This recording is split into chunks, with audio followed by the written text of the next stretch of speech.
11. 높은 초원에서 수목이 우거진 계곡 아래로 내려가 개울과 평행을 이룬 오솔길을 따라 위쪽으로 올라갔다. 그런 뒤 벼랑 끝 바위 꼭대기로 올라가기 위해 그 길에서 벗어나 여전히 울창하게 우거진 소나무 그늘 속으로 위로 올라가자 나무 뒤에서 카빈 총을 든 사나이 하나가 불쑥 튀어나왔다. 멈춰라! 그가 외치더니 이렇게 말했다. 아, 필라르 아주머니군. 같이 온 이 사람은 누구죠? 잉글레스 양반이야. 세례명은 로베르토. 그런데 빌어먹을 여기까지 올라오는 길은 왜 이리 힘든 거야? 필라르가 말했다. 안녕하시오, 동지. 보초병이 로버트 조던에게 인사한 후 손을 내밀었다. 안녕하시오. 반갑습니다. 당신은 어떻소? 로버트 조던이 인사를 받았다. 나도 좋아요. 보초병이 대답했다. 날씬하고 조금 여윈데다 심한 매부리 코에 광대뼈가 두드러진 잿빛 눈을 한 퍽 어린 젊은이였다. 모자를 쓰지 않은 검은 머리가 더부룩하고 움켜잡은 소나기에선 힘과 온정이 느껴졌다. 그의 눈도 다정하기는 마찬가지였다. 안녕, 마리아, 피곤하지 않아? 그가 아가씨한테 물었다. 아니, 호아킨. 그런 시간보다는 앉아서 얘기한 시간이 더 길었는 걸 마리아가 대답했다. 당신이 다이너마이트 기술자예요? 호아킨이 물었다. 당신이 이곳에 왔다는 말은 벌써 듣고 있었어요. 어젯밤은 파블로 동굴에서 지냈어. 맞아요. 내가 바로 그 폭파 기술자요. 로버트 조던이 말했다. 잘 오셨습니다. 기차를 폭파하러 왔습니까? 호아킨이 물었다. 당신도 지난번 기차 폭파 때 있었던가? 로버트 조던이 물으며 빙그레 웃었다. 있었고 말고요. 바로 거기서 이 아가씨를 주워 왔는데요. 호아킨이 대답했다. 그는 마리아 쪽을 바라보며 희죽 웃었다. 이젠 제법 예뻐졌네. 사람들이 네가 얼마나 예쁜지 말해주던? 그가 다시 마리아에게 말했다. 입 다물어, 호아킨. 어쨌든 고마워. 너도 머리만 깎으면 멋져 보일 거야. 마리아가 말했다.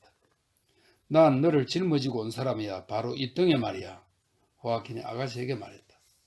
다른 사람들도 그랬어. 필라르가 굵직한 목소리로 말했다. 이 애를 안 해본 사람이 어디 있었나? 영감님은 어디 계셔? 캠프에 있어요. 영감님은 어젯밤에 어디 가셨나? 세고비아예요. 무슨 소식이라도 갖고 왔어? 네, 소식을 갖고 왔죠. 호아킨이 대답했다. 좋은 거야, 나쁜 거야? 나쁜 소식일 겁니다. 비행기를 봤나? 네. 호아킨은 이렇게 대답하더니 머리를 설레설레 흔들었다. 그 얘기는 아예 입 밖에도 내지 마요. 폭파 기술자 동지, 도대체 뭐하는 비행기들이죠? 하인켈 111형 폭격기지. 하인켈과 피아트 추격기. 로버트 조던이 그에게 설명했다. 날개가 나지막하고 커다란 놈은 어떤 전투기죠? 그게 바로 하인켈 111형이지. 이름이 뭐든 끔찍한 놈이 틀림없어. 호아킨이 말했다. 내가 이렇게 붙잡고 있군요. 지휘관한테 안내하죠. 지휘관이라니? 필라르가 물었다. 호아킨은 정색을 하고 고개를 끄덕이며 말했다. 두목이라는 말보다는 훨씬 낫거든요. 훨씬 군대식이기도 하고요. 자네는 굉장히 군대식이 됐구먼. 필라르는 그에게 말하고 조롱하듯 웃었다. 천만에요. 그렇지도 않죠. 하지만 난 군대 용어를 좋아하거든요. 그렇게 부르면 명령도 분명해지고 기강도 잘 쓰고 말이죠. 여기 자네 성미에 맞을 사나이가 있군. 잉글리스 양반. 아주 성실한 청년이야. 필라르가 로버트 조던에게 말했다. 어부다 줄까? 호아킨이 마리아에게 물으며 그녀의 어깨에 손을 얹고 싱긋 웃으며 얼굴을 들여다보았다. 한 분으로 좋게. 그땐 정말 고마웠어. 마리아가 대답했다. 그 일이 기억나는 거야? 호아킨이 그녀에게 물었다. 엎혀 오던 것만은 기억하고 있지. 하지만 너한테 엎였던 기억은 없어. 집시는 기억이 나. 나를 하도 많이 떨어뜨렸으니까. 하지만 고마워, 호아킨. 요담엔 내가 널 업어줄게. 난 너무 잘 기억하고 있지. 네 두 다리를 붙잡고 있던 거. 배가 내 어깨 위에 얹혀 있던 거.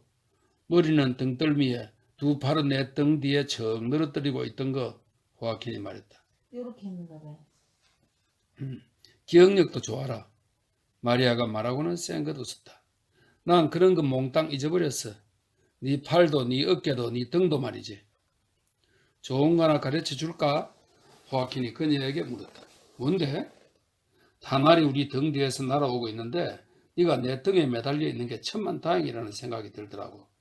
어머 이 짐승 같은 사람, 그러면 집시가 나를 그렇게 많이 업었던 것도 역시 그 때문이어서? 마리아가 말했다. 그 때문이기도 하고 네 다리를 붙잡고 씻기도 해서였겠지. 나를 구한 영웅들이라니, 나를 구한 구세주들이라니. 마리아가 말했다. 이봐 아가씨, 이 젊은이는 늘 많이 업어졌어.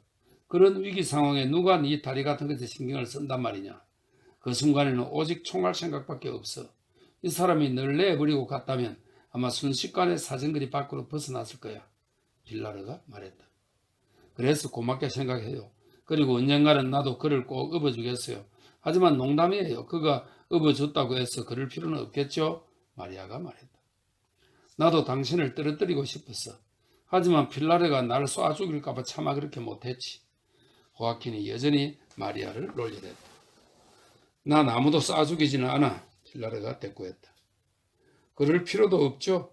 아주머니는 입만 갖고도 능히 사람들을 초죽음이 되도록 혼내줄 수 있으니까요. 호아킨이 그녀에게 말했다. 이 녀석 말하는 것 좀 봐. 예전엔 예의 범절이 좋던 애였는데 내전에 참가하기 전에 뭘 했지 이 꼬마야? 빌라르가 그에게 물었다. 별로 한 일이 없어요. 그땐 겨우 16살이었던걸요. 호아킨이 대답했다. 그래도 뭘 했겠지. 솔직히 말해봐. 그저 가끔 구두 몇 컬레를 만들었다는 거야? 아니요, 닦았어요.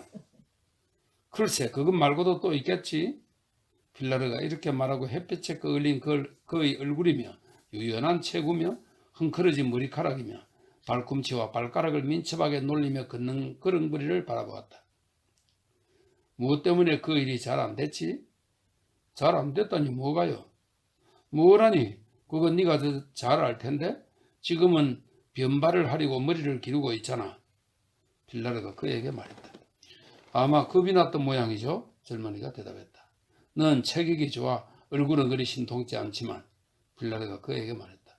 그래, 겁이 났다고? 그래도 기차 폭발 때는 제법 잘 해내던데? 지금 같아서는 황소들이 조금 더 무섭지 않아요. 조금 더요. 더구나 우리는 황소들보다 훨씬 더 끔찍하고 위험한 것을 봐왔으니까요. 황소 같은 건 기관총에 비하면 조금 더 위험하지 않거든요. 하지만 지금 막상 투장에서 황소와 맞붙는다면 다리가 후들후들 떨리지 않을지 그건 장담할 수 없죠. 젊은이가 말했다. 이 앞에서 변발이라고 하는 것은 변발을 하고 투우를 한답니다. 그래서 변발을 한다 그런 거는 투우를 하겠다는 그런 뜻이랍니다. 변발이라는 게 머리 딱 자르고 가운데만 남기고. 예. 이 녀석은 투우사가 되고 싶어 했지. 하지만 겁이 났던 모양이야. 빌라르가 말했다. 당신은 투우를 좋아하나요? 폭파기술자 동지? 호아킨이 흰이를 드러내고 희죽 웃으며 물었다. 좋아하고 말고 굉장히 좋아하지. 로버트 조던이 대답했다. 바야돌리드에서 투우를 본 적 있어요? 호아킨이 물었다. 응, 9월 축제 때. 거기가 바로 내 고향이죠. 참 아름다운 마을인데 이번 내전으로 선량한 사람들이 얼마나 고생을 하고 있는지 몰라요. 호야키는 이렇게 말하고서 엄숙한 표정을 지었다. 거기서 놈들이 우리 아버지를 총살했어요. 어머니, 매부, 그리고 이번엔 누님까지도요. 짐승 같은 놈들. 로버트 조던이 말했다. 이런 얘기를 얼마나 많이 들어왔던가.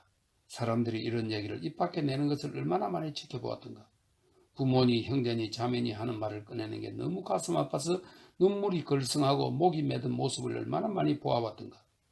죽은 사람들에 대해 이렇게 얘기하는 것을 얼마나 많이 들었는지 기억조차 해낼 수가 없었다. 사람들은 거의 언제나 지금이 젊은이처럼 말했다. 고향 마을의 이름이 입에 오르면 갑자기 그런 말을 꺼냈다. 그리고 그때마다 듣는 사람은 언제나 짐승 같은 놈들 하고 내뱉었던 것이다. 그러나 사람들은 그저 죽었다는 소식만 들을 뿐이었다. 그도 필라레가 개울가에서 들려준 이야기로 파시스트들이 죽는 모습을 알았던 것처럼 사람들도 자기 아버지들이 쓰러지는 것을 직접 목격하지는 못했다. 사람들은 그저 그들의 아버지가 어느 뜰 안에서 어느 담벼락에 기대어 어느 밭 한가운데서나 어느 가수원에서 또는 밤에 길바닥에 쓰러져 트럭의 불빛을 받으며 죽어 있었다는 것을 알게 될 뿐이었다. 언덕 위에서 자동차의 불빛이 보이고 총소리가 들리고 그런 뒤에 사람들이 길로 내려가 보면 시체가 여기저기 뒹굴고 있었다. 사람들은 자신의 어머니가 총살당하는 것도 자매나 형제가 총살되는 것도 직접 보지는 못했다. 남한테 들어서 알 뿐이었다. 총소리를 듣고 시체를 보았을 뿐이다. 필라르는 그 말에서 일어난 사건을 그렇게 그에게 보여주었다. 이 여자가 글을 쓸 줄 안다면 얼마나 좋을까. 그는 그 이야기를 글로 써보고 싶었다. 다행히도 그가 그 얘기를 기억해낼 수 있다면 나중에라도 이 여자가 얘기한 대로 묘사해낼 수 있으리라. 아, 그녀는 정말 얘기하는 솜씨가 놀라웠다. 케베도보다 훌륭해 하고 그는 생각했다. 케베도라도 그녀가 얘기한 것처럼 멋지게 본 파우스티노 같은 사나이의 죽음을 묘사할 수는 없을 거야. 그 얘기를 쓸 만큼 나도 글을 잘 쓸 수 있으면 얼마나 좋을까 하고 그는 생각했다. 적들이 우리에게 저지른 일이 아니라 우리가 적들에게 저지른 일 말이다. 그는 그러한 것들에 대해서 많이 알고 있었다. 전선 후방에서 일어난 그러한 일들을 많이 알고 있었다. 그러나 그 전에 사람들에 관해 먼저 알아둬야 한다. 그들이 마을에서 어떤 일을 했는지를 먼저 알아두어야만 했다. 우리는 줄곧 이동하고 있는 데다 남아있다가 처벌당할 수 없었기 때문에 어떤 일이 실제로 어떻게 끝났는지 전혀 알 도리가 없지 하고 그는 생각했다. 한 농부의 집에 그들 식구와 함께 묵었지. 밤에 몰래 가서 그들과 함께 식사를 했어. 한낮엔 하루 종일 숨어 있다가 이튿날 밤이 되면 그곳을 떠나갔고 일만 끝마치면 부랴부랴 떠나버렸거든. 뒤에 다시 그 지역에 가면 그들이 총살당했다는 이야기를 듣게 되지. 이처럼 지극히 간단했던 것이다. 하지만 그런 비극은 우리가 그곳을 떠난 뒤에 일어났어. 유격되는 손해를 입히고 곧 철수해버리지. 농부들은 뒤에 남아있다가 처벌을 당하거든. 하지만 내가 알게 되는 것은 항상 다른 일이었지 하고 그는 생각했다. 내전 초기에 아군 쪽에서 그들에게 했던 일들 말이야. 나는 늘 그런 이야기를 끔찍이 싫어했지. 그런 이야기를 수치심도 없이 또는 수치심을 느끼며 언급하거나 우쭐대거나 자랑삼아 말하거나 또 방어하거나 설명하거나 부정하는 것을 들어왔거든. 그런데 저 여자는 마치 내가 그 현장에 있기라도 했던 것처럼 내 눈앞에 그것을 생생하게 보여주었어. 그래, 그건 우리가 배울 교훈의 일부야 하고 그는 생각했다. 이 일이 끝난 뒤에는 훌륭한 교훈이 되겠지. 사람들이 이 전쟁에 귀를 기울인다면 배울 것이 얼마든지 있어. 대부분의 사람은 확실히 그랬어. 그는 다행히도 이 전쟁이 일어나기 전에 스페인에서 10년쯤 살았다. 사람이란 주로 언어 때문에 상대방을 신용했다. 언어를 완전히 이해하고 관용구를 섞어가며 이야기할 줄 알고 여러 지방의 지식을 갖추고 있으면 신용했다. 스페인 사람이 충실한 것은 결국 자기 마을에 대해서뿐이다. 물론 첫째가 스페인이고 다음이 자기 민족, 그 다음이 자기 지방, 그리고 자기 마을, 가족, 그리고 맨 마지막이 자기 직업이다. 만약 스페인어를 알면 스페인 사람은 처음부터 그 사람에게 호감을 가졌고 더군다나 그의 지방에 대해서 알면 더더욱 좋아했다. 그러나 만약 그의 마을과 직업을 알고 있다면 외국인으로서는 더할 나위 없이 좋은 대접을 받는다. 그는 스페인어를 사용해도 조금도 외국인 같다는 느낌이 없었고 그들도 실제로 대개는 그를 외국인으로 취급하지 않았다. 물론 그들이 배신할 때는 얘기가 달라지지만 말이다. 물론 그들은 배신한다. 이따금 배신하지만 그들은 누구든 배신한다. 심지어 자기들끼리도 배신한다. 셋이 모이면 둘은 한 패가 되어 나머지 한 사람을 배신할 것이다. 그 다음에는 그 두 사람끼리 서로 배신하기 시작할 것이다. 언제나 그렇다고는 할 수 없지만 그런 결론을 이끌어낼 만큼 자주 그런 경우를 접하게 된다. 이런 생각을 할 때가 아니지. 하지만 누가 그의 생각을 검열할 수 있단 말인가? 결국 자기 자신밖에 없지 않은가? 그런 생각을 너무해서 패배주의자가 되고 싶지는 않았다. 무엇보다도 먼저 전쟁에서 승리해야 한다. 우리가 이 전쟁에 승리하지 못하면 모든 것을 잃고 만다. 그러나 그는 모든 것을 주위에 지켜보았고 귀담아 들었으며 기억했다. 전쟁에 참가하고 있는 그는 절대적으로 충성하고 작전을 수행하는 동안에는 가능한 한 완벽하게 했다. 하지만 어느 누구도 그와 같은 정신이나 보고 듣는 능력을 갖추지 못했다. 만약 그가 어떤 판단을 내리려고 한다면 나중에 가서 그렇게 할 수 있을 것이다. 그리고 판단을 내릴 재료는 얼마든지 있을 것이다. 이미 지금도 얼마든지 있었다. 때로는 지나칠 정도로 많이 있었다. 필라르라는 여자를 보라 하고 그는 생각했다. 무슨 일이 있더라도 시간이 나면 꼭 나머지 얘기를 들어야겠어. 저 두 젊은이와 같이 걸어가는 저 여자의 뒷모습을 보라. 저 세 사람만큼 스페인이 만들어낸 모습을 더 잘 보여주지는 못할래. 그 여자는 마치 산과 같고 젊은이와 아가씨는 싱싱한 나무와도 같다. 고목은 모두 잘리고 저처럼 싱싱한 나무들만 자라나고 있지. 이 두 젊은이는 지금까지 참혹한 일들을 겪어왔지만 마치 불행이란 건 들어본 적도 없는 듯 싱싱하고 깨끗하고 새롭고 아무 상처도 입지 않은 듯한 모습이거든. 하지만 필라르의 말로는 마리아는 이제 겨우 회복되었다지. 어쩌면 전에는 틀림없이 꼴이 말이 아니었을 거야. 그는 제11여단에 있던 벨기에 청년이 기억났다. 자기 마을에서 5명의 청년과 함께 입대했다. 인구가 200명쯤 되는 마을이라는데 그전까지 청년은 고향 마을을 한 번도 떠나본 적이 없었다. 그가 그 청년을 만난 것은 한스 여단 사령부에서였는데 마을에서 같이 온 5청년은 모두 전사했고 청년은 그야말로 꼴이 말이 아니었다. 사령부에서는 그를 참모 식당의 당번병으로 일하게 했다. 몸집이 크고 금발에 얼굴이 불그스름한 홀랑도로 사람다운 얼굴과 엄청나게 큰 투박한 농부의 손으로 접시를 나를 때는 마치 짐술의 말처럼 우악스럽고 서툴렀다. 그러나 그는 줄곧 울고만 있었다. 식사를 할 때도 줄곧 소리 없이 울곤 했다. 고개를 들어보면 그는 울고 있었다. 포도주를 달라고 해도 울고 수트를 떠달라고 접시를 내밀어도 고개를 돌리고 울기만 했다. 그러다가 얼마 뒤에는 울음을 멈추었다. 그러나 쳐다보면 또다시 눈물을 줄줄 쏟기 시작했다. 요리 코스 사이사이에도 그는 부엌에서 울었다. 모든 사람이 그를 친절하게 대해주었다. 그러나 그것도 아무 소용이 없었다.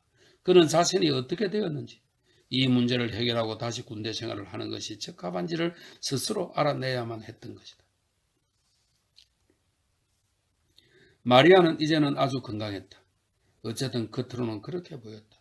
그러나 그는 정신분석학자는 아니었다. 필라르는 정신분석학자였다. 아마 어젯밤 함께 있었던 이 두 사람을 위해서는 좋았던 모양이다. 그렇다. 그것을 도중에 그만두지 않았으면 말이다. 확실히 그를 위해서는 좋았다. 오늘은 참 기분이 상쾌했다. 거뜬하고 기분 좋고 뒤숭숭하지도 않고 행복했다. 전황은 매우 좋지 않았지만 운수만큼은 무척 좋았다. 그는 스스로가 운이 나쁘다고 선전하는 사람들 틈에 끼어 있었던 것이다. 스스로 선전하는 것. 이것이 스페인식 사고방식이었다. 마리아는 사랑스러웠다. 마리아를 봐 하고 그는 스스로를 타일렀다. 저 여자를 보라고.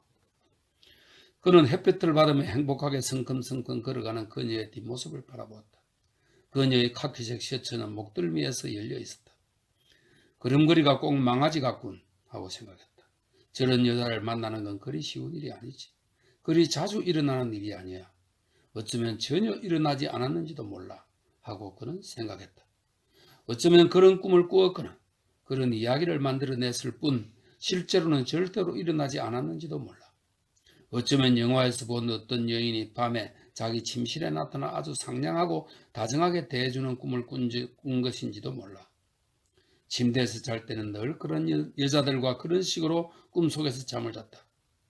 그는 지금도 가르보가 기억났다. 가르보는 스웨덴 출신의 영화 배우랍니다.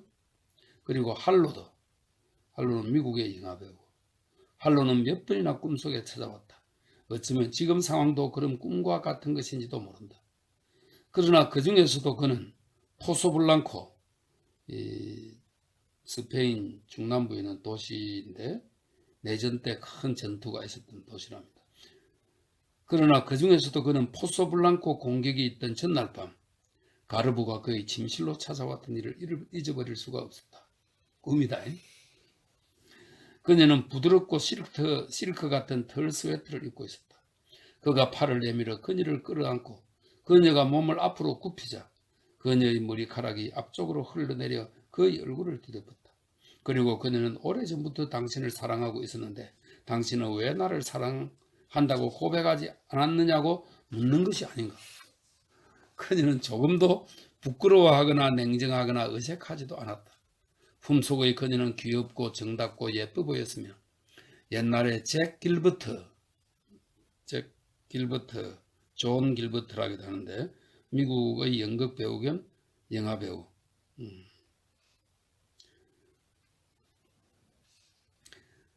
잭 길버트와 함께 있던 때와 똑같았다. 정말 실제로 있었던 일처럼 생생했다. 이 잭 길버트가 아까 나왔던 그 배우하고 사랑에 빠졌답니다. 생생했다. 가르보는 단 한 번밖에는 나타나지 않았지만 할로보다는 가르보를 더 사랑했다. 어쩌면 이번 일도 그런 꿈과 같은 것인지도 모른다. 아니야, 그렇지 않을지도 몰라 하고 그는 속으로 생각했다. 손을 뻗으면 언제라도 저 마리아에게 손을 닿을지도 몰라 하고 그는 생각했다. 다만 네가 그러기를 두려워하고 있을 뿐이지 하고 그는 마음속으로 생각했다. 그런 일 같은 건 전혀 일어나지 않는다고. 그것은 사실이 아니라고. 또 그런 여배우들을 꿈처럼 스스로 꾸며낸 것에 지나지 않을지도 모른다고 깨달을지 또 모르지. 또는 그 옛날 정든 여자들이 모두 돌아와 밤마다 흙간의 집더미에서 외양간에서 뒤뜰에서 밭에서 숲에서 차고에서 트럭에서 스페인의 모든 언덕에서 침낭 속에 들어와 같이 잠을 자던 그런 꿈이라고 깨달을지도 모르지. 그가 잠을 자고 있으면 그 여자들이 모두 침낭 속으로 들어왔고 모두 실제보다 훨씬 정다웠다. 어쩌면 그런 것일지도 몰라. 어쩌면 그녀에게 손을 대어 그것이 현실인지 알아보는 게 겁이 나는지도 모르지. 아마 그럴 거야. 어쩌면 그것은 내가 꾸며낸 망상이거나 꾼 꿈인지도 몰라. 그는 오솔길을 한 걸음 가로질러 아가씨의 팔을 잡았다. 손가락 끝으로 낡은 카키색 서치속의 그녀의 부드러운 팔이 느껴졌다. 그녀는 그를 쳐다보며 생긋 웃었다. 안녕 마리아, 그가 불렀다. 안녕 잉글레스, 그가 대답했다. 그는 햇빛에 그을린 그녀의 갈색 얼굴이며 누르스름한 잿빛 눈동자며 미소를 머금은 탐스러운 입술이며 햇빛에 바른 짤막한 머리카락을 바라보았다. 그녀는 그를 향해 얼굴을 덮고 미소 지으며 그의 눈을 들여다보았다. 틀림없는 현실이었다. 그들은 벌써 솔밭 한쪽 끝에 있는 엘스로도 영감의 캠프가 보이는 곳까지 와 있었다. 마치 대야를 뒤집어 놓은 것 같은 둥그런 협곡의 끝이 있는 곳이었다. 이 스퀘암 상층에는 틀림없이 동굴이 잔뜩 있을 거야 하고 그는 생각했다. 바로 앞쪽에도 동굴 2개가 보였다. 바위에서 자란 잔솔들이 동굴을 감쪽같이 가리고 있었다. 이곳은 파블로가 있는 곳 못지않게 아니 어쩌면 그보다도 더 좋은 곳이로군 하고 그는 생각했다. 너희 집 식구들은 어떻게 총살당했지? 파블로가 호아킨에게 묻고 있었다. 특별할 게 없죠, 아주머니. 바야돌리드에서 사는 다른 주민들처럼 우리 식구들도 좌파였어요. 파시스트들이 마을 사람들을 숙청할 때 제일 먼저 아버지부터 쏘아 죽였어요. 아버지가 사회주의자에게 표를 던졌거든요. 그 다음엔 어머니를 총살했죠. 어머니도 사회주의자에게 투표했으니까요. 어머니가 투표 같은 걸 한 건 그때가 생전 처음이었어요. 그 다음엔 한 누님의 남편을 총살했죠. 내부는 전차 운전수 조합의 조합원이었어요. 그 조합에 들지 않으면 전차를 운전할 수 없으니까 할 수 없었죠. 하지만 정치 같은 건 전혀 몰랐어요. 난 그 매부를 잘 알았어요. 좀 뻔뻔스러운 데가 있었죠. 훌륭한 동지라는 생각은 들지 않았어요.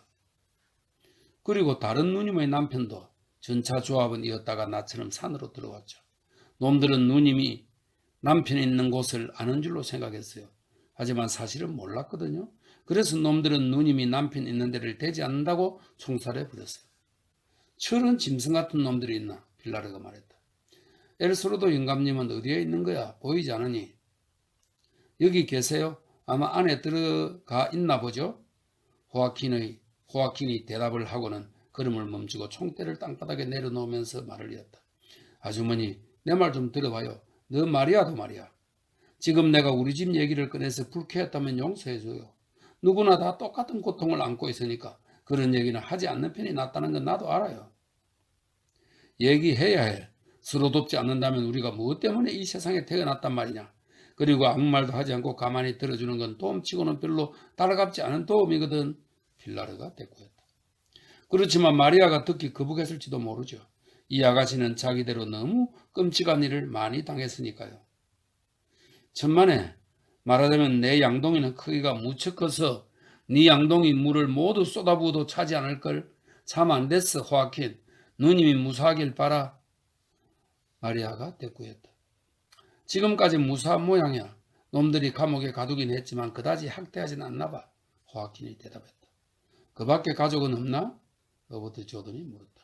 없어요. 나 혼자뿐인걸요. 아무도 없죠. 산에 들어온 매부가 있지만 벌써 죽었을 거예요. 아니야, 무사할 거야. 다른 산에 있는 부대와 함께 있을지도 모르잖아. 마리아가 말했다. 하지만 내 생각으로는 죽었을 것만 같아요.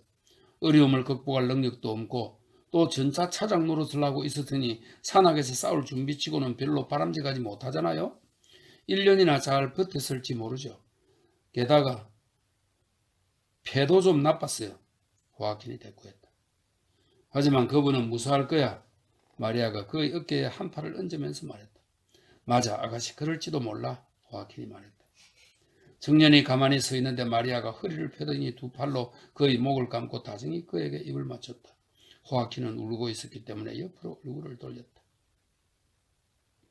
이건 동생에게 한 키스야. 늘 동생이라고 생각하고 키스한 거야. 마리아가 그에게 말했다. 청년은 소리 없이 울면서 고개를 가로저었다. 난 네 누나야. 그러니 늘 사랑해 줄게. 너에겐 이제 가족이 생긴 거야. 우리 모두 당신 가족이야. 마리아가 그에게 말했다. 이 잉글레스 양반도 포함해서 말이야. 빌라르가 우레 같은 소리로 말했다. 마치 잉글레스 양반. 그렇고 말고요. 로버트 조던이 청년에게 말했다. 우리 모두 자네의 집안 식구야, 호아킨. 이 양반은 네 형이야. 어이, 그렇지, 잉글레스 양반. 빌라르가 하는 소리였다. 로버트 조던은 한 손으로 청년의 어깨를 감았다. 우리는 모두 형제야. 그러다 청년은 고개를 가로저었다. 그런 걸 얘기한 게 부끄러워요. 괜히 그런 얘기를 해서 모두를 괴롭게 만들었어요. 여러분을 괴롭힌 것이 부끄러워요. 빌어먹을 부끄러울 게 다 있다. 빌라르가 다정하면서도 굵직한 목소리로 말했다. 그리고 만약 마리아가 또 네게 키스를 해준다면 나도 네게 키스를 해주마. 투사에게 키스를 해주는 것도 참 오랜만인걸. 비록 너처럼 뜻을 이루지 못한 투살 망정, 공산주의자로 돌아선 옛 투사 지망생에게 키스하고 싶구나. 자, 잉글레스 양반, 내가 멋진 키스를 해줄 때까지 이 사람을 꼭 붙잡고 있어. 어디 해보시지. 이렇게 말하고 청년은 재빨리 몸을 피했다. 나를 그냥 내버려둬요. 이제 괜찮으니까 몸둘 바를 모르겠어요. 그는 울음을 꾹 참으며 그곳에 가만히 서 있었다. 마리아는 로버트 조던의 손을 쥐었다. 빌라르는 두 손을 허리에 대고 청년을 놀려주려는 듯한 시선으로 그를 쳐다보았다. 내가 너에게 키스를 한다면 말이지 누나로서 하려는 게 아니야. 누나로서 키스한다는 건 말짱 속임수야. 농담할 필요 없어요. 방금 말한 것처럼 이제 아무렇지도 않아요. 그저 아주머니에게 얘기한 게 부끄러울 뿐이에요. 청년이 대꾸했다. 자, 그럼 이제 가서 영감님이나 만나보기로 하지. 잔뜩 흥분했더니만 아주 피곤한걸? 빌라르가 화제를 돌렸다. 청년은 그녀를 바라보았다. 눈빛으로 보아 그가 갑자기 아주 상처받았다는 것을 알 수 있었다. 네 감정 때문에 흥분했다는 게 아니야. 내 감정 때문이야. 투사치고는 퍽도 마음이 여리구나. 빌라르가 그에게 말했다. 데려다 실패한 사람이니까요. 괜히 그런 소리 꺼낼 필요 없잖아요. 호아킨이 대꾸했다. 하지만 넌 언젠가는 다시 변발을 하겠지. 그럼요. 못할 것도 없죠. 호전적인 집안 출신이 그런 목적에는 경제적으로 가장 쓸모가 있죠. 여러 사람에게 일자리를 주고 앞으로 국가에서는 그것을 관리하게 될 테죠. 이제 나도 겁을 집어먹지 않을지도 몰라요. 그러지 못할지도 모르고 그러지 못할지도 몰라. 빌라르가 대꾸했다. 왜 그렇게 잔인하게 말해요, 빌라르 아주머니? 마리아가 그녀에게 말했다. 난 아주머니를 여간 좋아하지 않지만 지금 아주 잔인하게 행동하고 있어요. 나는 잔인해질 수도 있어. 빌라르가 대꾸했다. 이봐 잉글리스 양반. 엘스로도 영감에게 할 얘기는 알고 있겠지? 그럼요. 이 영감은 나나 당신이나 또 이 감상적인 동물원 짐승과는 달라서 거의 말이 없어. 왜 그런 말투로 말해요? 마리아가 다시 화난 목소리로 물었다. 나도 모르겠다. 네 생각에는 왜 그런 것 같으냐? 빌라르는 성큼성큼 걸어가면서 물었다. 몰라요. 이따금씩 모든 게 귀찮아질 때가 있어. 빌라르가 화난 목소리로 대꾸했다. 알겠어? 그중 하나는 48해나 살았다는 거야. 내 말 알아듣겠니? 48살의 못생긴 얼굴, 또 다른 이유는 내가 농담으로 키스해주겠다고 했을 때 저 공산주의자에 물든 실패한 두사의 얼굴에서 겁에 질린 표정을 읽었기 때문이야. 그건 사실이 아니에요, 빌라르 아주머니. 그런 표정을 지은 적 없어요. 청년이 대꾸했다. 천만에 네 말은 사실이 아니야. 빌어먹을 연병할 녀석 같으니고. 아, 저기 있군. 이봐요. 산티아고 잘 지냈어요? 필라르가 말을 건넨 사람은 키가 짝달막하고 육중한 몸에 광대뼈가 두드러진 갈색 얼굴의 사나이였다. 희끗희끗한 머리카락에 눈은 황갈색으로 큼직하고 인디언처럼 콧날이 좁은 매부리 코에 위 입술이 옆으로 길게 찢어져서 입이 크고 얄팍했다. 수염을 단정히 깎은 그 사람은 목동들이 입는 바지와 가죽 장화가 꼭 어울리는 구부러진 다리로 동굴 입구에서 그들 쪽으로 걸어갔다. 더운 날이었지만 양털로 기슬된 가죽 재킷을 입고 목까지 단추를 꼭 채우고 있었다. 그는 햇빛에 탄 큼직한 손을 필라르에게 내밀었다. 잘 오셨소 부인 하고 말했다. 그리고 이번에는 어서 오시오 하고 로버트 조던에게 인사하고 그의 손을 잡고는 날카로운 시선으로 그의 얼굴을 쳐다보았다. 로버트 조던은 그의 눈이 고양이처럼 노랗고 파충류의 눈처럼 무표정하다는 것을 알았다. 아가씨도 왔구먼. 그는 마리아에게 말을 건네고는 그녀의 어깨를 토닥거렸다.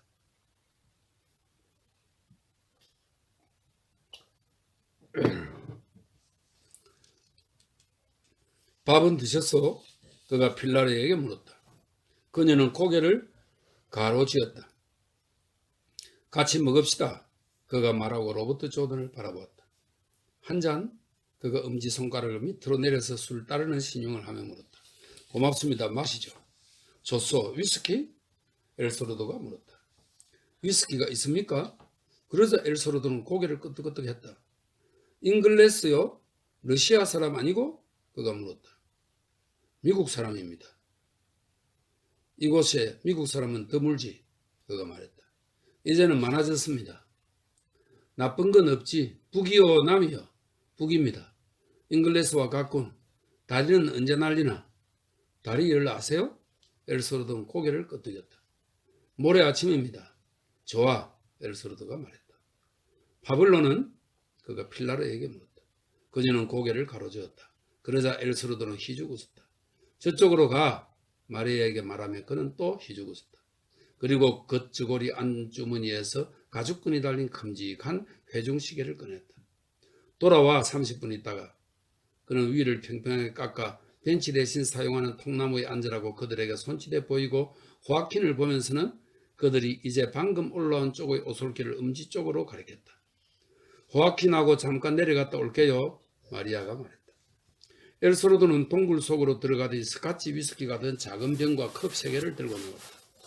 술병은 겨드랑이에 끼고 컵은 술병을 낀 손의 3손가락에다 하나씩 끼고 다른 한 손으로는 도자기 물병 모가지를 쥐고 있었다.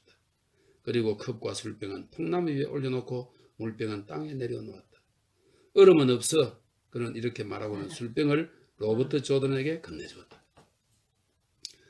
난 안 마실래요. 필라르가 말하면서 손으로 컵을 덮었다. 간밤엔 땅에 얼음이 얼었어. 엘소르도가 희죽 웃었다. 다 녹았어. 저 위엔 있지만 너무 멀어. 엘소르도는 벌거숭이 산봉우리에 덮인 흰눈을 가리켰다. 로버트 조던은 엘소르도의 컵에 먼저 따르기 시작했지만 귀머거리 영감은 고개를 흔들며 어서 먼저 따르라는 손짓을 했다. 로버트 조던은 컵에 스카치 위스키를 가득 따라고 엘소르도는 그 모습을 물끄러미 지켜보고 있다가 그가 다 따르자 이번에는 물병을 건네주었다.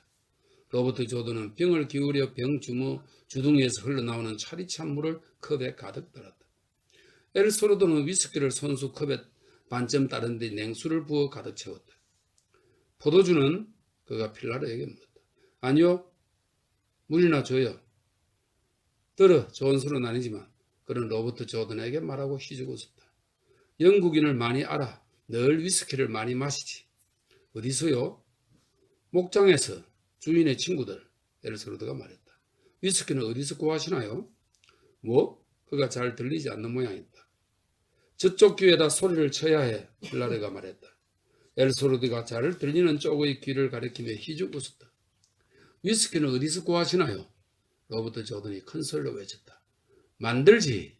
엘스로드는 이렇게 대답하고 로버트 조던의 손이 컵을 입으로 가져가다 말고 멈칫하는 것을 지켜보았다. 아니야, 농담. 엘스로드가 로버트 조던의 어깨를 토닥거렸다. 라그랑아에서 구해. 어젯밤 영국인 폭파운이 온다는 말을 들었어. 좋지. 아주 좋아. 위스키를 구했지. 자네를 위해서. 술 맛 괜찮나? 아주 좋습니다. 참 좋은 위스키인데요. 로버트 조던이 대답했다. 다행이군. 오늘 밤 정보와 함께 갖고 가려던 참이야. 엘스로드가 희죽 웃었다. 무슨 정보요? 부대의 대이동. 어디로요? 세고비아. 비행기 받겠지? 네. 좋지 않지? 좋지 않죠. 부대의 이동은 어때요? 비아카스탄과 세고비아 사이에서 많지. 비아돌리도 가도에서 비아카스탄과 산다파일 사이에서도 많고 아주 많아. 어떻게 생각해요? 아군이 무슨 준비를 하나? 아마도요. 적군도 알겠지. 역시 준비하겠지. 아마도요. 왜 오늘 밤에 다리를 날려버리지 않지? 명령이니까요. 누구 명령? 참모본부죠. 그래. 폭파하는 시각이 중요한가? 필라르가 물었다. 무엇보다 중요하죠. 하지만 적의 부대가 이동하고 있다면 안셀무를 시켜 모든 이동과 집결에 관한 보고서를 보낼 겁니다. 그 영감은 지금 도로를 감시하고 있거든요. 누굴 도로로 보낸다고? 엘스로드가 물었다. 로버트 조던은 이 영감이 얼마나 알아듣고 있는지 알 수 없었다. 상대가 귀머거리라면 전혀 짐작할 수 없는 법이다. 그렇습니다. 그가 대답했다. 나도 그랬어. 왜 당장 다리를 날려버리지 않지? 명령이니까요. 난 그게 싫단 말이야. 그게 싫어. 엘스로드가 대꾸했다. 저도 그래요. 엘스로드는 머리를 슬레슬레 흔들며 위스키를 한 모금 마셨다. 내 힘도 빌리고 싶나? 영감님한테 인원이 몇이나 있습니까? 8. 전화선을 끊고 도로 인부 집합소의 초소를 공격해 점령한 뒤 다리 위로 태가가는 겁니다. 문제없어. 나중에 전부 적어드릴게요. 필요 없어. 그런데 파블로는 아래쪽 전화선을 끊고 제재소의 초소를 공격해 점령한 뒤 다리 위로 태가갈 겁니다. 그러고 나서 태가가기 위해서는 필라르가 물었다. 우리는 남자 7, 여자 2에 말이 5이에요. 영감님네는요? 그녀가 일수로도 귀에 대고 소리쳤다. 남자 8에게 말이 4마리. 말이 모자라? 말이 모자라. 그가 말했다. 사람이 17명인데 말은 9마리밖에 없어요. 짐을 운반할 것은 치지 않더라도요. 필라르가 말했다. 엘스로드는 아무 말도 하지 않았다. 어떻게 말을 구할 도리가 없을까요? 로버트 조던이 엘스로드의 잘 들리는 쪽 귀에다 대고 소리쳤다. 전쟁 시작 1년이라 4마리뿐. 영감은 손가락 4개를 펴 보였다. 그런데 내일 당장 8마리가 필요해? 그렇습니다. 어쨌든 떠날 게 아닙니까? 그렇다면 이제까지처럼 이 근처에서 조심할 필요는 없어요. 더 이상 여기서 경계할 필요가 없는 거죠. 어떻게든 뚫고 나가서 말을 8마리쯤 훔쳐올 수 없을까요? 어쩌면 한 마리도 못 구할지 모르고 어쩌면 그 이상이고. 엘스로드가 대꾸했다. 영감님 자동 소총 있어요? 로버트 조던이 물었다. 엘스로드가 고개를 끄덕였다. 어디요? 언덕 위. 어떤 종류죠? 이름은 몰라. 둥근 탄창이 있어. 몇 개나요? 5. 사용법을 아는 사람이 있습니까? 내가 조금. 하지만 별로 쏴본 적은 없어. 이곳에서 큰 소리를 내고 싶지도 않아. 탄알 낭비도 싫고. 나중에 보죠. 수류탄도 있나요? 로버트 조던이 물었다. 많아. 소총 한 자루에 몇 발씩이나 있나요? 많아. 얼마나요? 150? 더 있을지도 모르지. 나머지 사람들은 어떻게 하죠? 뭘 어떻게 해? 제가 다리를 폭파하는 동안 초소를 점령하고 그 다리를 담당하려면 충분한 병력이 필요합니다. 지금 인원의 2배는 있어야 할 겁니다. 초소 점령은 더 걱정할 것 없어. 몇 시에 할 작정인데? 새벽녘이에요. 걱정 마. 확실히 20명가량만 더 있으면 좋겠는데요. 로버트 조던이 말했다. 쓸만한 놈이 있어야지 믿지 못할 놈도 괜찮소? 안 되죠. 믿을 만한 사람은 몇이나 되죠? 4명쯤. 어째서 그렇게 적습니까? 믿을 수가 있어야지. 말을 지키는 사람들도요. 그 사람들이라면 더욱 믿을 수 있어야지. 가능하면 쓸만한 사람으로 10명은 더 필요한데요. 4명뿐이야. 안설모 영감 말로는 이 산에 100명이 넘게 있다 하던데요. 쓸만한 놈들이 없어. 아주버니는 30명이 있다고 그랬죠? 그런대로 믿을 만한 사람이 30명쯤 있다고요. 로버트 조던이 이번에는 필라르에게 말했다. 엘리아스의 사람들은 어떻겠어요? 필라르가 영감에게 소리쳐 물었다. 그러자 그는 고개를 가로저었다. 좋은 놈이 없다니까. 10명도 모을 수 없어요? 로버트 조던이 물었다. 엘소르드는 무표정한 노란 눈으로 그를 바라보며 고개를 가로저었다. 4명뿐. 그가 손가락 4개를 펴 보이며 대답했다. 영감님의 부하들은 괜찮고요? 로버트 조던이 물었지만 괜한 소리를 했다고 후회했다. 엘소르드는 고개를 끄덕였다. 그 정도 위험한 일이라면 그는 이 말을 스페인어로 하고 희죽 웃었다. 그러면 곤란하겠지? 어쩌면요. 나도 그렇게 생각해. 엘소르드는 그저 담담히 말할 뿐 별로 뽐내는 기색은 아니었다. 시원치 않은 일놈보다는 쓸만한 내 놈이 낫지. 이 전쟁에는 나쁜 놈만 많고 좋은 사람은 아주 적어. 나날이 좋은 사람이 줄어들어. 그런데 파블로는 어떤가? 그는 이번에는 필라르 쪽으로 시선을 돌렸다. 영감님도 아시다시피 나날이 나빠만 가죠. 필라르가 대답했다. 엘소르드는 어깨를 으쓱했다. 자, 마셔. 엘소르드가 로버트 조던에게 권했다. 내 부하들하고 그 밖에 4를 더 데려가지. 그는 모두 12. 오늘 밤 의논해. 나한테 다이너마이트가 60개 있어. 필요한가? 몇 %짜리죠? 몰라. 보통 다이너마이트지. 갖고 갈게. 그럼 그것으로 위쪽 작은 다리를 폭파하도록 하죠. 잘 됐군요. 영감님은 오늘 밤 내려오실 거죠? 그럼 그때 갖고 오시겠습니까? 그 다리에 대해서 명령을 받지 않았지만 그것도 폭파해야 할 것 같습니다. 오늘 밤 가지. 그리고 말을 구하러 가야 해. 말을 구할 수 있겠습니까? 뭐 어쩌면 식사나 해. 이 영감은 누구에게나 이런 투로 말하는 걸까 하고 그는 생각했다. 그렇지 않으면 외국인이 알아들을 수 있도록 일부러 이런 말투를 생각해야 되는 걸까? 그런데 이 일이 끝나면 어디로 가죠? 필라르가 알소로드의 귀에 대고 큰 소리로 물었다. 그러자 그는 어깨를 으쓱했다. 모든 일을 계획에 놓아야 해요. 필라르가 또다시 말했다. 아무렴 그래야지. 엘소르드가 맞장구 쳤다. 형체는 아주 나빠요. 계획을 잘 세워놓지 않으면 안 돼요. 필라르가 말했다. 물론이지. 근데 당신은 뭐가 걱정이란 말이오? 엘소르드가 물었다. 모든 게 다. 필라르는 큰 소리로 대답했다. 엘소르드는 그녀를 보고 희죽 웃었다. 당신은 밤낮 파블로 꽁무니만 따라다니고 있잖아. 그가 말했다. 그러니까 이 영감은 외국인들을 위해서만 그런 엉터리 스페인어를 쓰고 있었구나 하고 로버트 조던은 생각했다. 좋은 일이야. 그가 스페인어로 제대로 말하는 것을 들으니 기분이 좋군. 영감님은 우리가 어디로 가는 게 좋다고 생각해요? 필라르가 물었다. 어디로? 그래요. 어디로 가느냐 말이에요. 갈 데야 많지. 얼마든지 있어. 그래도서 알지? 알소르도가 말했다. 거긴 사람이 너무 많아요. 그런 곳은 놈들이 시간만 나면 곧바로 소탕할 거예요. 하긴 그래. 하지만 워낙 넓은 지역인데다 지대가 아주 험해서 그곳까지 가려면 여간 힘들지 않을걸요. 이 세상에 힘들지 않은 게 어디 있나. 엘소르드가 대꾸했다. 다른 곳으로 갈 수 있다면 그레도스에도 갈 수 있을걸. 밤에 이동하는 거지. 이곳은 이제 여간 위험하지 않아. 이렇게 오래 살아온 게 기적이라고 생각될 정도야. 여기보다는 그레도스가 덜 위험해. 내가 가고 싶은 곳이 어디인지 알아요? 필라르가 그에게 물었다. 어딘데? 파라메라 말인가? 그곳은 안 좋아. 천만에요. 시에라 데 파라메라 같은 곳은 아니에요.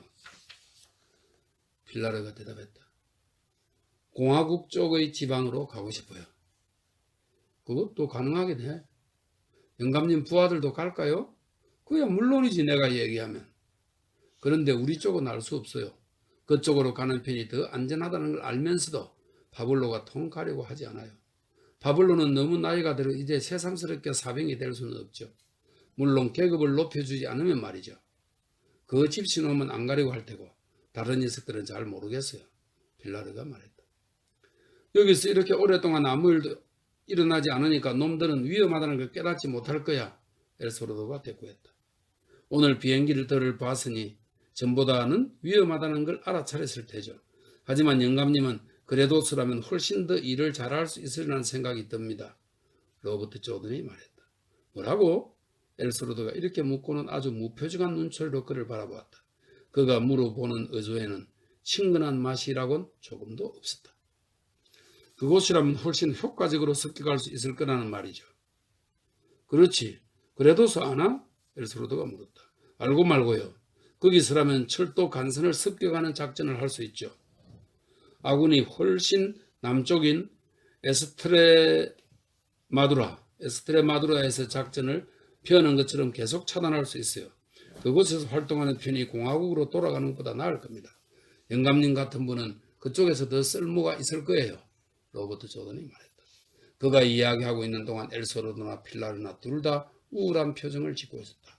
엘소르도가 필라르를 쳐다보았고 필라르도 영감을 바라보았다. 그래도 알아? 정말? 엘소르도가 물었다. 잘 알고 말고요. 로버트 조던이 대답했다. 당신은 어디로 가고 싶어? 바르코 데 아빌라 위쪽으로 가고 싶습니다. 여기보다는 훨씬 좋죠.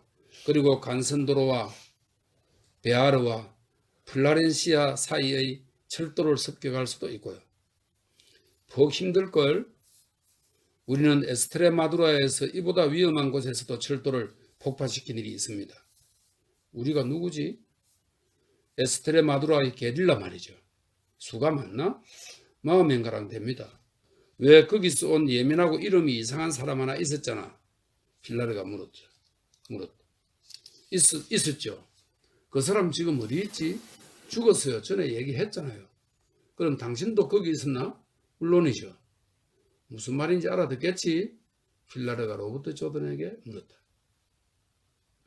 내가 실수했는 걸 하고 로버트 조던은 생각했다. 자신의 공적이니 능력이냐 하는 말은 결코 입 밖에 내서는 안 되는 법인데 난 그만 스페인 사람들을 향해서 너희들보다도 우리가 더 훌륭한 일을 해낼 수 있다고 큰소리친 것이 아닌가. 그들의 비위를 맞춰야 하는 판에 너희들은 이렇게 해야 한다고 내 생각을 말했으니 그들이 화를 낼 밖에. 어쨌든 좋아. 벌컥 화를 내든지 그렇지 않든지 둘 중 하나일 테니까. 이 사람들은 여기 있는 것보다는 그레도스로 가버리는 편이 훨씬 유익할 텐데. 카슈킨이 계획한 열차 전복 사건 이후 여기 들러붙어 앉아 아무 일도 하지 못하고 있는 게 그렇다는 증거 아닌가. 그다지 내세울 만한 일도 아니었지. 파시스트들의 기관차 한 대를 파괴하고 적병 몇을 죽였을 뿐인데 그런데도 그걸 가지고 이 사람들은 마치 전쟁의 절정을 겪은 듯 떠들어대고 있잖아. 어쩌면 그들은 부끄러움을 느끼면서 그레도스로 가게 될지도 몰라. 그래, 어쩌면 나도 여기서 쫓겨나게 될지도 몰라. 어쨌든 어느 쪽으로 돌아봐도 앞으로 펼쳐진 상황은 그다지 장밋빛처럼 밝지는 않구나.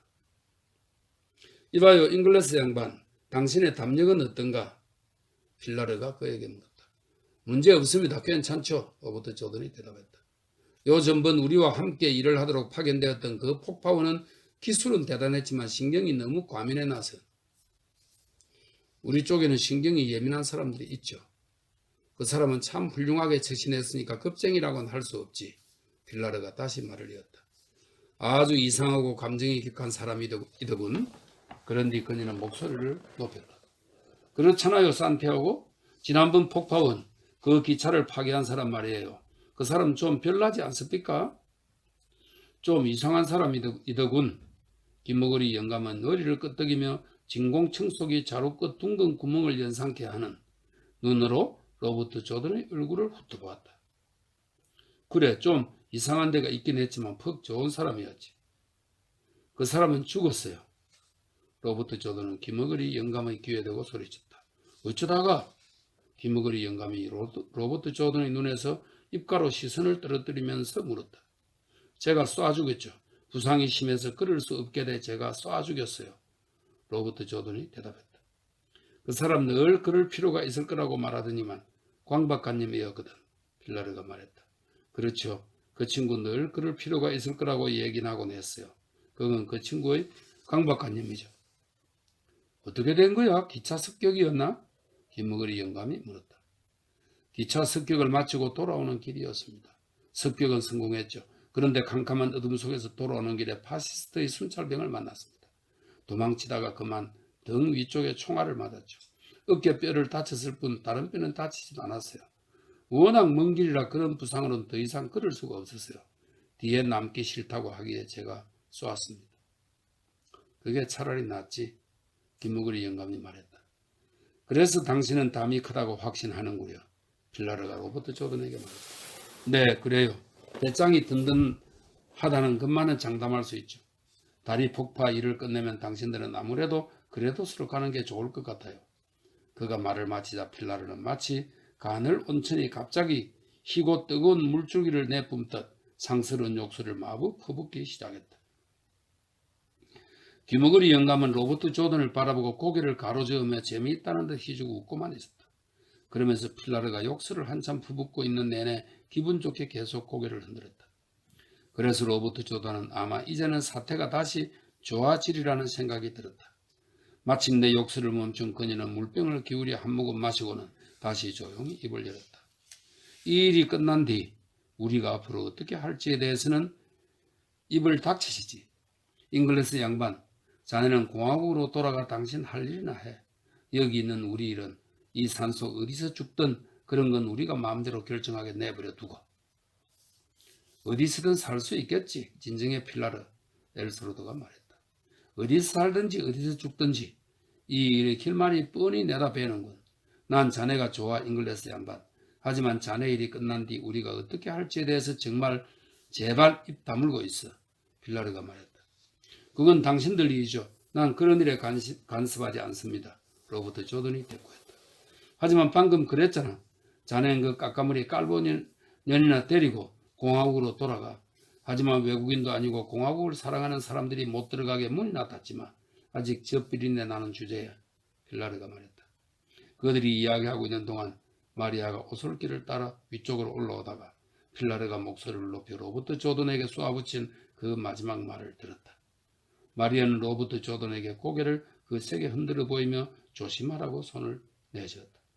필라르는 로버트 조던이 아가씨 쪽을 보며 미소 짓는 걸 보고는 몸을 획 돌리며 소리쳤다. 그래, 깔보년이라고 그랬다. 사실이지 뭐야. 넌 이 사람하고 함께 발렌시아로 가버리겠지? 그러면 우린 그레도스에서 산양 오물이나 먹을 수 있을 거고. 아주머니, 전 그렇다면 난 깔보년이라도 좋아요.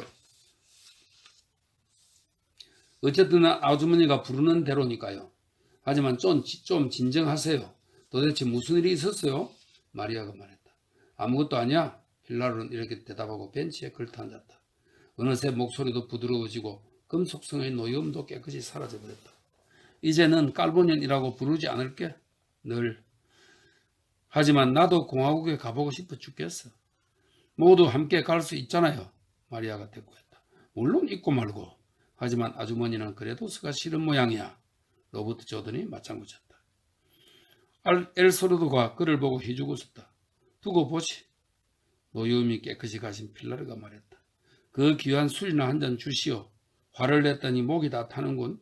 곧 알게 될 테지. 무슨 일이 일어날지 알게 되겠지. 그런데 동지, 그게 꼭 아침이어야 한다니 곤란하구려. 영감이 설명했다. 그는 이제 엉터리 스페인어를 쓰지 않았다. 무언가를 알아내리는 듯한 표정도 의아스럽다는 표정도 아니었고 또 전투에 먼저 참가했던 늙은 전사의 노골적인 우울감도 보이지 않고 다만 조용히 설명하는 듯한 시선으로 로버트 조던의 눈을 들여다보았다. 당신이 필요로 하는 게 뭔지 알고 있고 소설을 점령한 뒤 당신이 일을 하고 있는 동안 다리를 지키고 있어야 한다는 것도 잘 알고 있어. 모두 똑똑히 알겠단 말이야. 그런데 이 일은 동트기 직전이니 그 직후에 하는 것이 쉬울 것 같소.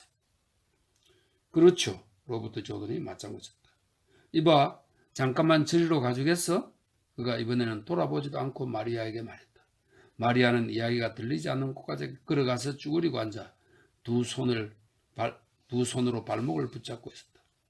자네도 알겠지? 거기까지 문제가 아니라 말이야. 엘스로드가 말을 이었다.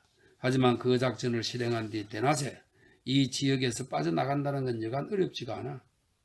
그건 확실히 그렇습니다. 저도 그렇게 생각합니다. 저로서도 때가 대낮이라면 문제거든요. 자네는 혼자 몸이야. 하지만 우린 잡다한 사람들이 모여 있거든. 일단 캠프로 돌아왔다가 어두워진 뒤에 떠날 수도 있죠. 필라르가 술잔을 입술로 가져갔다가 내려놓으며 말했다. 그것 역시 퍽 위험한 노릇이야. 어쩌면 훨씬 더 위험할지도 몰라. 엘스로드가 설명했다. 어떻게 할지 생각해보죠. 로버트 조던이 대꾸했다. 밤중에 다리를 해치운다면 문제가 없으련만. 엘스로드가 말을 이었다. 꼭 아침에 해야 한다는 조건을 붙이면 아주 심각한 문제가 일어날지도 몰라.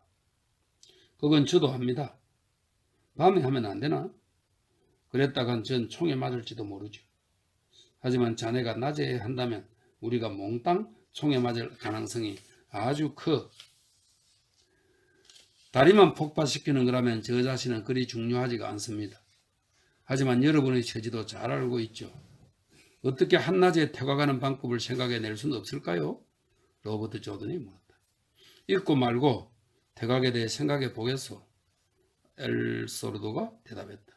하지만 한쪽에서는 한 가지 일에만 몰두하고 있고 또 다른 한쪽은 애만 태우고 있는 그 이유를 설명해 주리다. 그레도스로 가는 일을 당신은 마치 꼭 수행해야만 할 군사작전처럼 말하고 있지만 사실 그레도스까지 무사히 도착한다는 건 거의 기적에 가까운 일이거든. 로버트 조던은 아무 말도 하지 않았다. 자, 내 말 좀 들어봐. 김어거리 영감은 말을 이었다. 오늘 내가 너무 많이 찌꺼리는군. 하지만 이렇게 얘기해 둬야만 서로 이해할 수 있거든. 우리가 여태껏 이곳에서 살아온 건 순전히 기적이었어. 파시스트 놈들의 기적 같은 태만과 우매 때문이지. 그렇지만 놈들도 그러다 시간이 지나면 눈을 뜨겠지.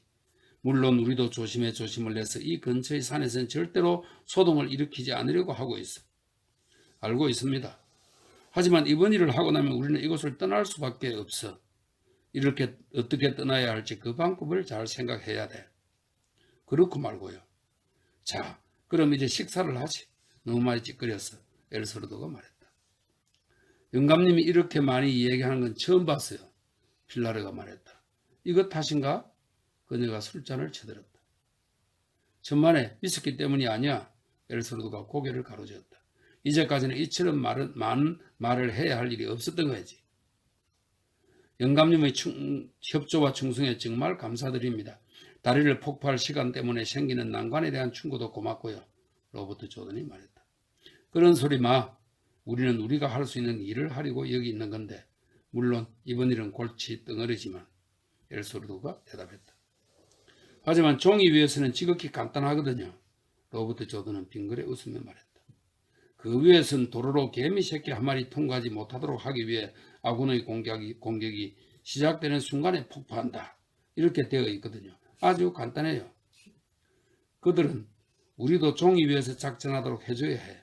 종이 위에서 뭔가를 생각해서 그걸 실행하도록 말이지. 종이 위에서는 피를 거의 흘리지 않거든요. 로버트 조던이 격언을 인용해서 말했다. 하지만 그건 아주 유용하지. 아주 유용해. 내가 바라는 건 당신이 받은 명령을 그런 목적으로 써주는 거야. 필라르가 말했다. 나도 그래요. 하지만 그런 식으로는 전쟁에 이길 수 없겠죠? 로버트 조던이 말했다. 이길 수 없어. 그럴 거야. 하지만 내가 하고 싶은 게 뭔지 알아? 몸집이 큰 여자가 말했다. 공화국 쪽으로 가는 것이 뭐야? 엘스로드가 대꾸했다. 그는 그녀가 얘기하고 있는 동안 잘 들리는 쪽의 귀를 그녀 쪽으로 바짝 대고 있었던 것이다. 당장 가세, 이 여자야. 어쨌든 이 전쟁에서 승리하면 온 세상이 공화국이 될 테니. 그래요. 자, 그럼 이제 식사를 하죠. 빌라르가 맞장구를 쳤다.